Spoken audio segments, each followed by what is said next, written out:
Hello student, welcome to season a promise of quality education. তো আজকে আমরা তোমাদের দেখো ক্লাস 11 এর মানে নিয়ে এসেছি চ্যাপ্টার। আর 11 এর প্রথম একদম বেসিক যে চ্যাপ্টার সেটা হচ্ছে তোমার measurement and unit and measurement বা ইউনিট এন্ড ডাইমেনশন, অনেকে বলে ইউ এন্ড ডি। ওকে, তাহলে ইউনিট এন্ড মেজারমেন্ট যে চ্যাপ্টারটা আমরা পড়বো সেই চ্যাপ্টারটা বেসিক্যালি ফার্স্ট চ্যাপ্টার তোমার ক্লাস 11 এর ফিজিক্সের। এবার ক্লাস 11 এর ফিজিক্সের এই ফার্স্ট চ্যাপ্টারটা কিন্তু খুব ইম্পর্টেন্ট। এরকম যে না ফার্স্ট চ্যাপ্টার হয়তো অনেক সময় ইম্পর্টেন্ট থাকে না, তারপরে কিন্তু নয়। হ্যাঁ, মানে এইখান চ্যাপ্টার থেকে মোটামুটি তুমি দুখানা কোশ্চেন এক্সপেক্ট করতে পারো যে নিচে চলে আসবে। এবং জয়েন্টে তুমি দেখো যে জেইতে বা যেই অ্যাডভান্সেও বেসিক্যালি এই চ্যাপ্টারে যে ওই অ্যাপ্লিকেশনস পার্টগুলো আছে, যেগুলো বেসিক্যালি প্র্যাকটিক্যাল পার্ট, যেমন হচ্ছে তোমার ওই ভার্নিয়ার ক্যালিপার্স, স্ক্রু গেজ, এগুলো থেকে কিন্তু একটা যেই মেন্সে বা অ্যাডভান্সে মানে মোটামুটি ধর 90% চান্স থাকে যে কোশ্চেন চলে আসে। ঠিক আছে, তো আবার তোমার ওদিকে একটা এরর পার্ট আছে। তো খুব ব্রিলিয়ান্ট ওয়েতে যারা পড়তে হবে, কারণ হচ্ছে এখান থেকে তুমি বুঝতে পারছো মোটামুটি দুখানা কোশ্চেন এখান থেকে আসতে পারে।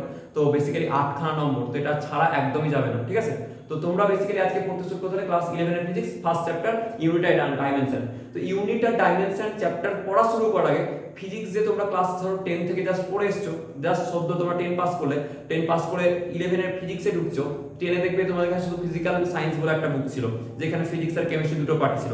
কিন্তু আমরা এখন এটাকে পুরো ফিজিক্স আর কেমিস্ট্রি আলাদা পার্টে ডিভাইড হয়ে যাবে। তো বেসিক্যালি এই ফিজিক্স যে জায়গাটা, এই ফিজিক্স জায়গাটা বা ফিজিক্স সাবজেক্টটা কি বলে সেটা আমরা এখন দেখে নেবো। ওকে, তাহলে চলো দেখি ফিজিক্স জিনিসটা কি সেটা আগে বুঝে নিই। তাহলে আমরা পড়ছি এখন ফিজিক্স।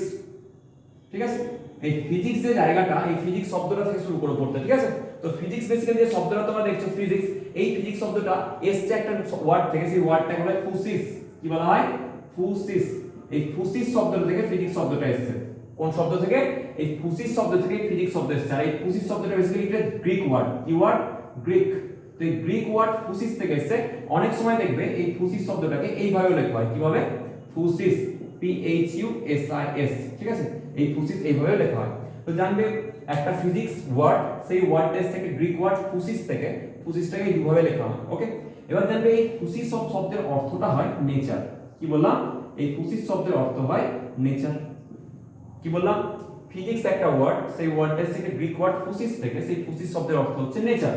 তাহলে বেসিক্যালি স্যার তাহলে ফিজিক্স কাকে বলে বা ফিজিক্স জিনিসটা বেসিক্যালি কি হয়? ফিজিক্স হচ্ছে সায়েন্সের এমন একখানা ব্রাঞ্চ, এমন একটা শাখা, যেখানে আমরা নেচারে যে সমস্ত ঘটনাগুলো ঘটে, প্রকৃতিতে যে সমস্ত ঘটনাগুলো ঘটে, সেগুলো সায়েন্টিফিক আর লজিক্যাল এক্সপ্লেনেশন খুঁজে বার করি। কি বার করি? সায়েন্টিফিক অ্যান্ড লজিক্যাল মানে এক্সপ্লেনেশন অ্যান্ড লজিক্যাল এক্সপ্লেনেশন।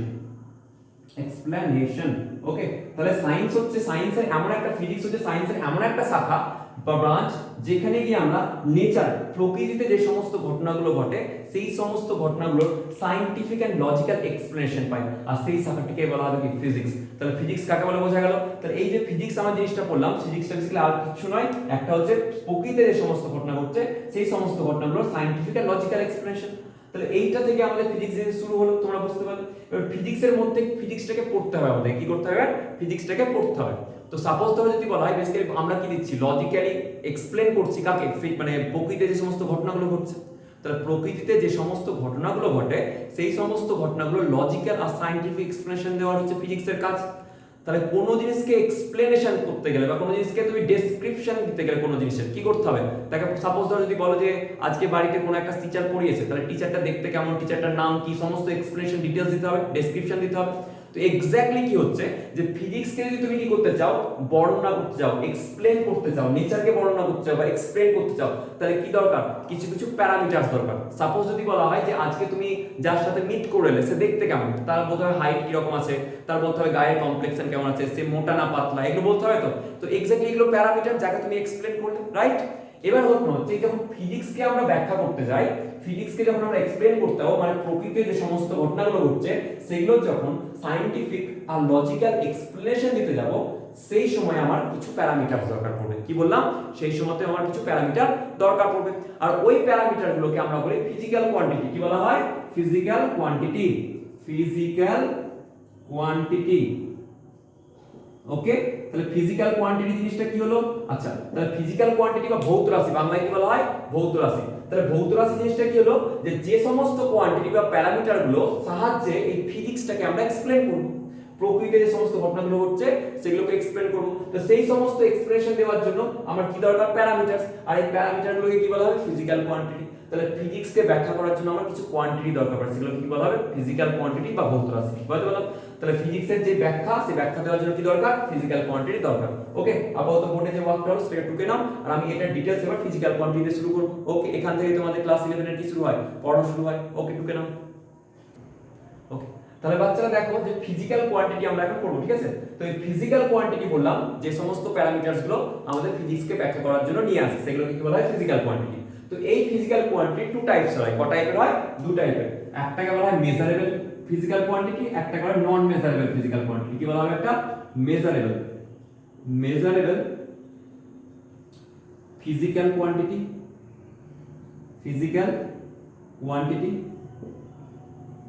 আর একটাকে বলা হয় নন মেজারেবল, মানে যেগুলোকে মাপতে পারবো না, নন মেজারেবল ফিজিক্যাল কোয়ান্টিটি, ঠিক আছে। তাহলে কি বললাম, এমন ধরনের ফিজিক্যাল কোয়ান্টিটি দুই টাইপের হয়। একটা হচ্ছে মেজারেবল, যেটাকে পরিমাপ করতে পারবো, আর কিছু কিছু কোয়ান্টিটি থাকে যেগুলো আমরা ফিজিক্যালি তাদেরকে মেজারমেন্ট করতে পারবো না। নন মেজারেবল ফিজিক্যাল কোয়ান্টিটি। ওকে, তাহলে আমরা পড়ছি বেসিক্যালি ফিজিক্যাল কোয়ান্টিটি, তার মধ্যে বললাম মেজারেবল ফিজিক্যাল কোয়ান্টিটি, একটা হচ্ছে নন মেজারেবল।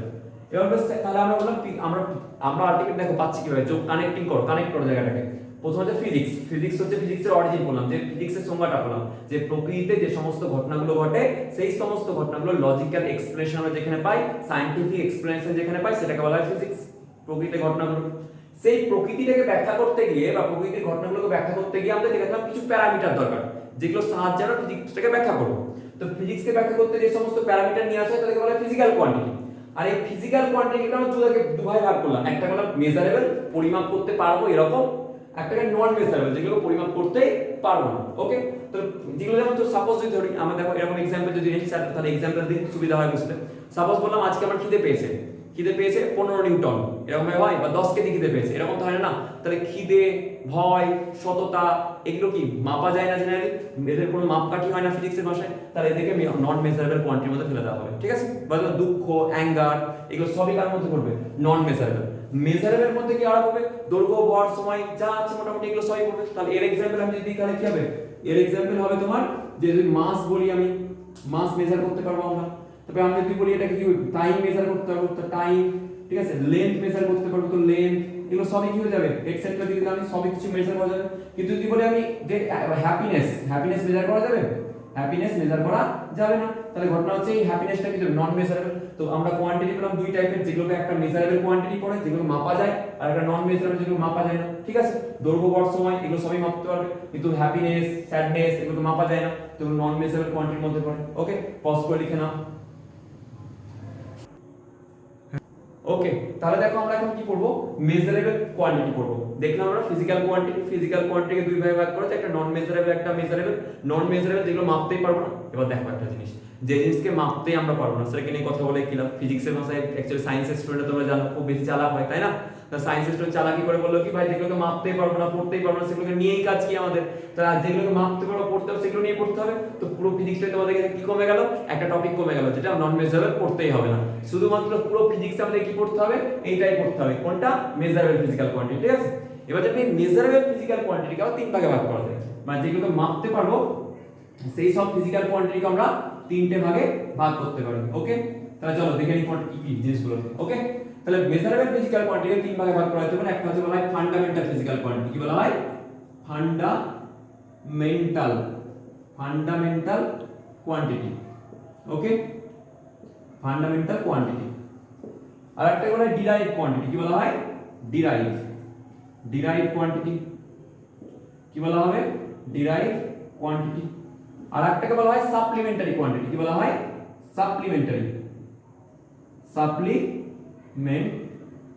কোয়ান্টিটি। ওকে, সাপ্লিমেন্টারি কোয়ান্টিটি, ঠিক আছে। এই তিনখানা আমাদের টাইপ করতে হয়। একটা হচ্ছে মেজারেবল কোয়ান্টিটির মধ্যে তিনখানা টাইপ, একটা হচ্ছে fundamental physical quantity, derived physical quantity, আর সাপ্লিমেন্টারি কোয়ান্টিটি, ঠিক আছে। আচ্ছা, এবার জানেন ফান্ডামেন্টাল ফিজিক্যাল কোয়ান্টিটি কোনগুলোকে বলা হবে, ফান্ডামেন্টাল ফিজিক্যাল কোয়ান্টিটি কাকে বলা হবে।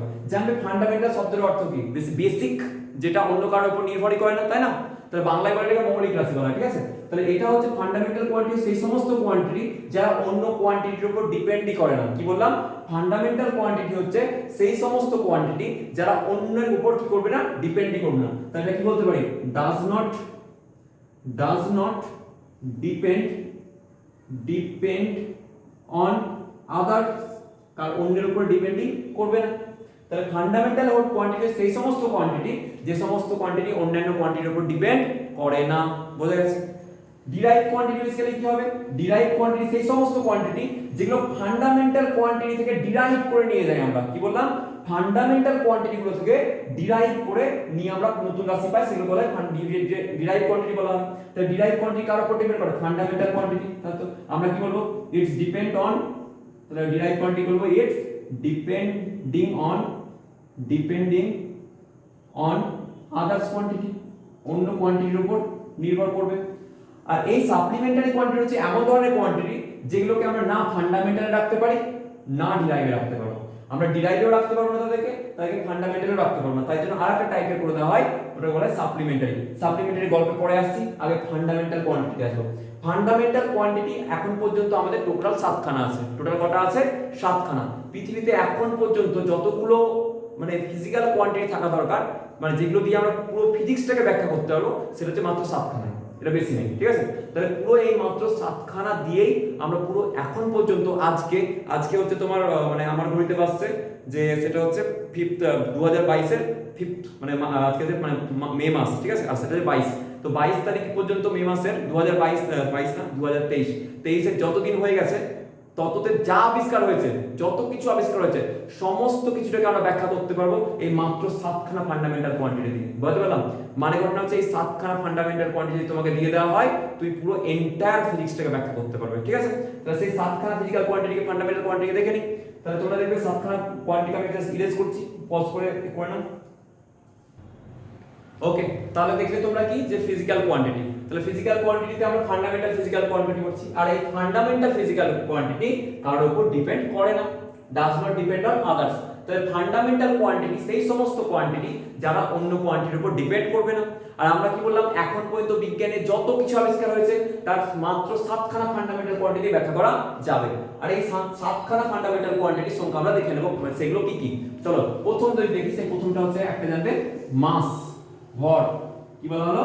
মাস বা ভর। এটাকে তোমরা জানো এর একক কত হয়? কেজি, গ্রাম, তাই না? তো কেজি আমি লিখে রাখলাম। তাহলে প্রথম ফান্ডামেন্টাল কোয়ান্টিটি মাস। তুমি যদি এই মাসটাকে ধরো 1 কেজি চাল, সেই 1 কেজি চালকে দিয়ে তুমি এখানে পৃথিবী পৃষ্ঠে মাপো, তুমি মাউন্ট এভারেস্টে কি মাপো 1 কেজি পাবে, চাঁদে কি মাপো এটা 1 কেজি হবে। মানে এটা তার উপর ডিপেন্ড কোনো ভাবে করে না। 45 ডিগ্রি অক্ষাংশে নিয়ে যাও তাতেও যা হবে, 30 ডিগ্রি অ্যাঙ্গেলে মাপো তাও হবে একই, ঠিক আছে? তাহলে এটা কার উপর কোনো ভাবে ডিপেন্ড করে না। আচ্ছা, সেকেন্ড টাইম কার উপর ডিপেন্ড করে? তোমরা বলো, টাইম তোমার উপর ডিপেন্ড করে? যার উপর ডিপেন্ড করে সে জানবে, টাইমের উপর যারা মানে আধিপত্য পেয়ে যায় তারা নেক্সট লেভেলে হয়ে যায়, ঠিক আছে? তো টাইম হচ্ছে যার সময় বলে না একটা time and tide wait for none, তো বেসিক্যালি ওটাই হয়ে গেছে। টাইম কার উপর ডিপেন্ডই করে না, তাহলে এটাও কি হলো? Fundamental quantity. আর একটা হচ্ছে যাবে লেন্থ, 3 নম্বর, ঠিক আছে? একটা হলো লেন্থকে আমরা কি দিয়ে লিখি? Metre, kilometre, right? তাহলে মিটার। তাহলে একটা জিনিস ভালো করে বোঝার চেষ্টা করো যে আমরা পেলাম প্রথমে মাস, তারপরে টাইম, তারপরে লেন্থ। তো জানবে যখন প্রথম দিকে বিজ্ঞানের আবিষ্কার হয়েছিল না, মানে বিজ্ঞান যখন অলরেডি মানে ফিজিক্স নিয়ে চর্চা হতে শুরু করেছে, একেবারে সেই অ্যারিস্টটলের আমলে ধরো থিওফ্রাস্টাস যে সময় কাজ করছে, সেই সময়ে বলেছিল ওরা যে এই মাস, টাইম আর লেন্থ এই তিনটেই ফান্ডামেন্টাল কোয়ান্টিটি। কি বললাম? এই তিনখানাই হচ্ছে ফান্ডামেন্টাল কোয়ান্টিটি। আর ফান্ডামেন্টাল কোয়ান্টিটি তখন দরকার পড়ছিল না, কারণ তখন তো ফিজিক্স এক্সপ্যান্ডই করেনি, তাই না? তো তখন যদি ফিজিক্স এক্সপ্যান্ড না করে তাহলে কার দরকার আছে? দরকারই ছিল না। কিন্তু যখন ধীরে ধীরে ফিজিক্স বাড়তে থাকলো, ফিজিক্সের আবিষ্কার হয়ে থাকলো, তখন আরো কিন্তু আমাদের কোয়ান্টিটি চলে আসতে লাগলো। তো এরপর যে কোয়ান্টিটি গুলো চলে আসছে সেগুলোকে আমরা দেখে নেব, কেমন? চলো, তো 4 নম্বর যে কোয়ান্টিটি পাবে সেটাকে বলে টেম্পারেচার। কি বলা হবে? টেম্পারেচার হয়েছে? এটা বলে উষ্ণতা, ঠিক আছে? তো উষ্ণতা বা যেটা আমরা করি, তোমরা জানো তাপ আর উষ্ণতা আলাদা জিনিস, দেখে নেবে কিন্তু, পরে গিয়ে আমরা একটা চ্যাপ্টার আছে, ওই চ্যাপ্টারের ডিটেইলসে পড়বো। এটা বলে টেম্পারেচার। আর টেম্পারেচার মেজার জন্য ডিগ্রি সেন্টিগ্রেড, কেলভিন, তাই না? আমরা কেলভিন লিখলাম এখানে। ওকে, এবার হচ্ছে 5 নম্বর যদি দেখো তাহলে তখন দেখতে হবে এরপর কি আসবে? Amount of substance.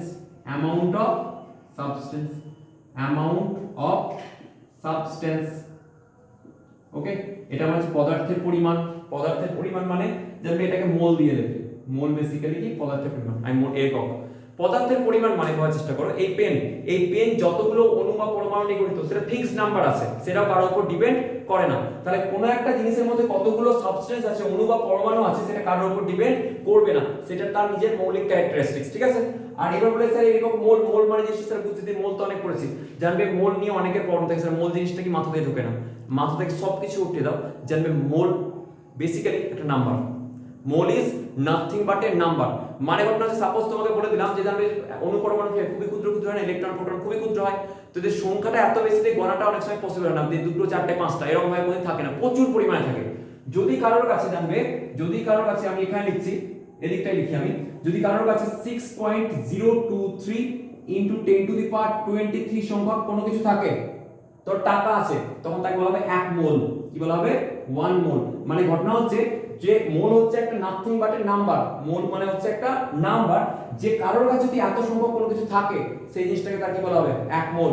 এটা 2 গুণ আছে তো 2 মোল, এটা 3 গুণ আছে 3 মোল। তাহলে মোল বেসিক্যালি হচ্ছে একটা পার্টিকুলার নাম্বার, যেটা কোনো পদার্থ কত পরিমাণ, কত সংখ্যক অণু পরমাণু বা প্রোটন বা যাই বলো, যা নিয়ে গঠিত, সেটাকে তার অ্যামাউন্ট অফ সাবস্টেন্স বলা হবে, আর এটাকে প্রকাশ করা হয় মোল দিয়ে। বুঝতে পারলাম? তাহলে মোল যদি কনসেপ্টটা যদি বলে মোল কি জিনিস, কেউ যদি জিজ্ঞাসা করে, আরে স্যার মোল মানে কিছু না, একটা নাম্বার, এই নাম্বার যদি কোনো কিছু থাকে সেটাকে বলা হবে 1 মোল। বুঝতে পারলাম? ওকে। কারণ দেখো সবসময় বলা যাবে না এত লক্ষ কোটি, এইভাবে তো বলার সুবিধা হয় না, তাই জন্য বললাম এটাকে এত বড় একটা সংখ্যা, ঠিক বারবার এই কোটি কোটি কোটি করে না করে বললাম 1 মোল বলে দাও, সুবিধা হবে, তাই না? তাহলে এখন পর্যন্ত কটা বললাম? 5খানা ফান্ডামেন্টাল কোয়ান্টিটি বললাম, আরো কটা বাকি আছে? আরো 2খানা। চলো এবার দেখে নিই।